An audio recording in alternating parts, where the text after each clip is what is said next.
Joining us now on the line is Chef Geoff Tracy. You might think we're going to talk to him about some neat recipe or his stated love for bacon, and we all agree with him on that. But no, we wanted to talk to him about something that's really actually quite important that's happening in the District of Columbia right now. As you know, the council did not override the mayor's veto of the Walmart bill, but now there are a lot of proposals that are emerging to raise the minimum wage significantly in the District of Columbia. And Chef Geoff has sent a letter about one of these proposals saying that he is dead set against it. Geoff, how are you this morning? Yeah, how are you? I'm doing great. We're not talking bacon. We're talking bringing home the bacon. There you go. Oh, see, now that's clever. Stuff. That's good. And how much the government's going to mandate bringing home the bacon. All right, so let's talk about one of the proposals out there. Comes, I believe it's Vincent Orange, and he wants to raise the salary for those who bring in tips. I mean, right now you're allowed to pay a person who brings in tip less because they get tips as part of their income, and they want to raise that to $8.50 as the bare minimum, and then you would get tips on top of all that. What would that do to your business? That's actually not exactly true. Right well, help me understand it then. Yeah, so it's $2.77 an hour that tipped employees are paid by their employer. They are guaranteed minimum wage, which in the District of Columbia is $8.25. All right. So at a bare minimum, they have to make $8.25 an hour. So if you were a server in my restaurant and you worked there and you didn't make any tips that day, maybe because you were bad, maybe because nobody showed up, I would have to make up the difference. Okay. Now, the beauty of it, that has never happened in the 13 years I've been in business. All right. Because the tipped employees make much more than that. And in our case, I have tipped employees that make, between, $12 and $25 an hour. All right. And so what council members Orange, Mendelson, and Graham all want to do is they want to raise that $2.77 to what you said, $8.50. So increase it by a little more than $5. If you figure out all the hours that my servers work in my Washington D.C. restaurants, that would cost me about $500,000. And what would that mean to your business? Well, I mean, it basically wipes out it wipes out all the profit. We basically start becoming a non-profit business. If I'm going to absorb it all on the bottom line, the council members will say, "Well, you just raised prices." I can't just keep raising prices every single time that the government mandates some sort of benefit or some sort of fee or things like that. I can't keep absorbing it. The Affordable Care Act is coming up it's been pushed to 2015. That's a six-figure expense too. So these things are extraordinarily challenging to the restaurant industry, my restaurant, but the restaurant industry on a whole in Washington D.C. And quite frankly, it's going to continue to injure the whole industry. If you don't make a profit, you can't open other restaurants. You can't create more jobs. You can't create more vitality in the city. Chef Geoff is our guest, Chef Geoff Tracy, of course, and may I take this quick moment to thank you for the beauty and elegance that is the Bacon Bar at Leah's. Thank you very much. You're very welcome. You have restaurants in Maryland, in D.C., and in Virginia. You're in a really good position to sort of oversee and give an opinion on the business climate in all three major areas here in our area here. What's the difference as an entrepreneur when you're working in D.C., working in Maryland, and working in Virginia? They all have their challenges, and they all have their benefits. I really wouldn't say one is better than the other. I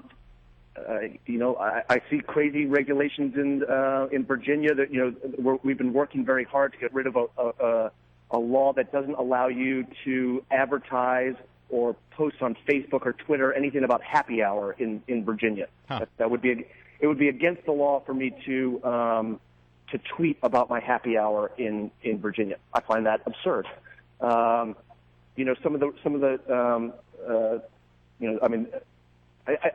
honestly don't think this tipped employee increase is going to happen. I actually, in the district, I think I think the minimum wage in general may actually go up. And we're working with council members to kind of come up with a sensible What would you propose when you say it's sensible? Because you know what you're going to hear from council members Orange and also from some of the very organized labor representatives out there. They're going to say that Chef Geoff Tracy is in favor of poverty wages and he's trying to starve his employees, and they're going to be standing there in front of your restaurant. Obviously, you don't want that to happen. So what is your proposal? No, but I wouldn't be surprised sometimes if it had, for the people who don't really understand it, that it would happen.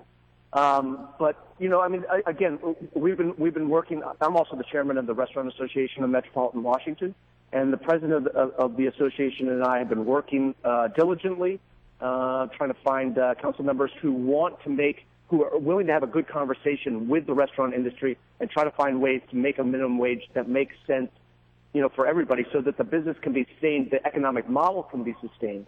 But you don't want to destroy the industry. Well, and you say that's something that could happen here. Do you get the sense sometimes that elected officials are just operating in a vacuum, that they don't really understand what it is to make a payroll and to try to keep people employed and keep a business running? Right. I mean, yes, I do feel that sometimes. But the reality is, the best politicians are those that have conversations with people in the industry before they start proposing things that affect the industry a great deal. And Councilmember Graham, Councilmember Orange, Councilmember Mendelson should have had more conversations with the Restaurant Association and with restaurateurs. I got a letter from a restaurateur in Ward 5 last night, who basically said his net profits, a small restaurant, his net profits for last year were $61,000. That's actually, he's doing pretty well. The proposal would impact his restaurant to the tune of $55,000. There it goes. He basically go down to a nonprofit restaurant. And I just don't understand what these council members want. I mean, do they want to just take over and run these restaurants themselves? They can mandate as many benefits as they want. They can pay people as much as they want. Don't give them any ideas, Chef Geoff. No, please. I can guarantee you they'll take away the bacon bar. But let's call this what it is, though. I mean, when they say to you, just raise your prices, what they're really saying is that's a tax. They're raising a tax on your customers, which is the people of Washington. They're just not on the hook for it. You're the one on the hook because you've raised your prices on your menu. These are in many ways chicken in every pot type policies and legislation, and it's popular to do so in this year. And trust me, I want people to make more money. I want my staff to make more money. Yeah. I want them to do great. I was a waiter, right? So my first job, I went up to Cafe Deluxe as an untrained, unskilled sort of person, and I went in there and I wanted to work. I applied. They hired me. They paid me the wage back then, which is $2.13 an hour. They trained me. I learned how to wait tables. I basically got my foot in the door in an industry. While I was waiting tables, I was making, $10, $15 an hour. Hey, Chef Geoff, this is too good. Can you just hold on for a quick second? We just got a break for traffic and weather. We'll be right back to you. Is that all right? You bet. Great. We'll be right back with Chef Geoff. It's 7:15. Let's go to Jamie Whitten with traffic and weather every 10 minutes first on the 5s. And it's Maryland 95. We're focusing on the crash southbound of 198 in Laurel. Looks like it's blocking at least one lane here still. Southbound jammed up from 32, again through the crash between 216 and 198. Get a break, and then south of the ICC, we're jammed again to get on to the outer loop slowdowns that take us from 95 and around to Georgia Avenue. On the 270 run, earlier crash southbound had been between Route 80 and 109, gone, but we have the volume there still. Very little break, and then from Clarksburg down through to the Capitol Beltway. Still have the jackknife tractor trailer over near the Navy Yard. M Street is closed east to South Capitol Street between 5th and 7th Street. Now the 105.9 FM and AM 630 WMAL Weather Channel forecast. Sunny, beautiful day today. High around 80 degrees. Tonight, mostly clear skies with a low of 61. And tomorrow, again, sunny skies with a high of 83. Right now, it's 57 degrees at Reagan National at 7:17. Chef Geoff Tracy is with us, and we just asked you to hold over. You were to bring us back up to date. You were telling us a story about how you started out as a waiter. They gave you the training, you got the tools, and then you built yourself up in the business. Take it from there.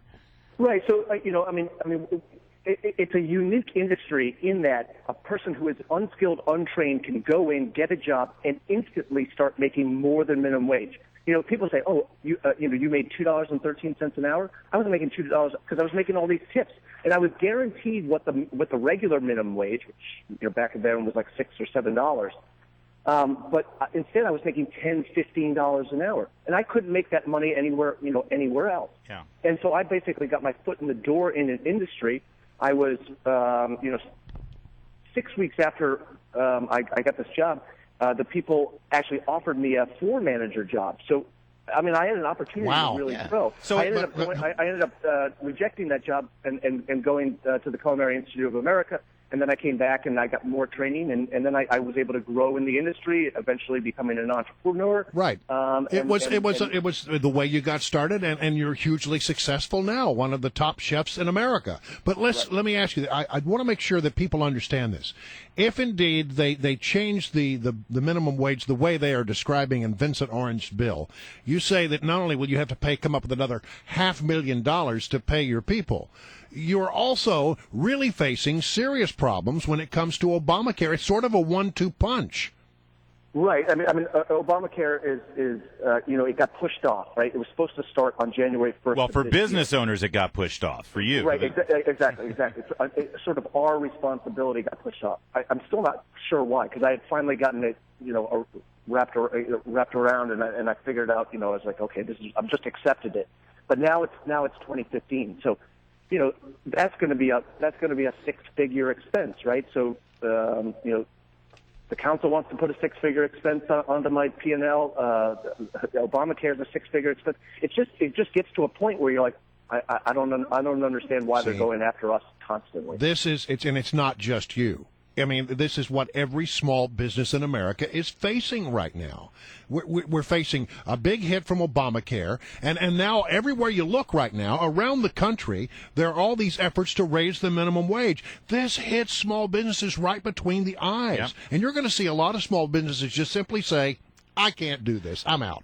Chef Geoff, we got to get out, but I want to leave you with this. A Food Network just did a poll, and I think you might find this interesting if you didn't see it. They asked people what their favorite childhood sandwich was. First, let's see how good a feel you have for the people of America. What do you think won the favorite sandwich from your childhood poll? Peanut butter and jelly or a BLT? See, I would have guessed peanut butter and jelly. BLT, though, was a good of course guess. He's going with bacon. He loves bacon. No, it was grilled cheese. Grilled cheese is a solid one, too. Yeah, that happens in my household with a couple of 6-year-olds and a 5-year-old. So now what's it like when you're making food for your and Nora's kids there? How does Chef Geoff amp up and elevate the grilled cheese there in the breakfast nook? You cannot amp up anything for a 6-year-old. All right, Chef Geoff, thanks so much, and we're excited. Thanks for being on the show with us, and we're hoping to have you in the future. And by the way, I need to see you on Top Chef Masters. How come Voltaggio gets all of the credit there? He is a very talented guy. I don't want to go head to head against him. All right, thanks. We got to have our own Iron Chef throwdown here in Washington. Voltaggio versus Chef Geoff. Good stuff. Thanks for joining us.